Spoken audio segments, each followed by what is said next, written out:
They're known for their service, dedication, and incredibly hard work. They're also known as man's best friend. I had the chance to catch up with the Durham Regional Police Canine Unit to find just how much work goes into take a pup to police dog and how things are changing now that cannabis is legal. When they come to work, that's when the fun starts for them. It's all about the game for these dogs, but the game can be dangerous. Stolen vehicle pursuits, armed people, foot chases, that's when the canine responsibility kicks in. These highly trained canine officers are mainly brought in from Europe and go through extensive training before hitting the streets. We've started dogs as early as 10 or 11 months. It depends on the dog and how mature they are in their mind. And when they start, they know nothing. All they know is they really want to work hard. Oh, wow. And hard work it is. These dogs are trained to jump higher than the height of most people. So in order for them to go on the road and be certified, they have to go over 6 foot. And the reason we do that is because that's your standard subdivision fence. And they have to be ready for anything. I want that dog, which is like a light switch. So 1 minute he can walk up to you and he can sit beside you and be social.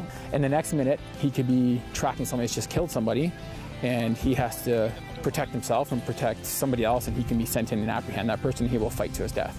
The Durham Regional Police Canine Unit was formed in 1990 with the first police dog trained and ready to hit the streets. Now there are 11 police service dogs and 8 handlers on the force, each of whom have specific and unique roles to play. 1 minute we're chasing bad guys and it's fun and it's adrenaline full. Next minute we're looking for somebody that's going to die if we don't get him in the next half an hour because it's so cold out. And the next minute we're meeting, kids in kindergarten. It's a sad day for them when they retire. So we decided, no, we're not going to retire them if they don't have to retire. We're going to work them as long as they can work. And once they do get to that point where, they're getting a little bit old and it is time to hang it up, they go with their handlers. And although they're a real partner, there is one difference. You have to respect what a dog can do.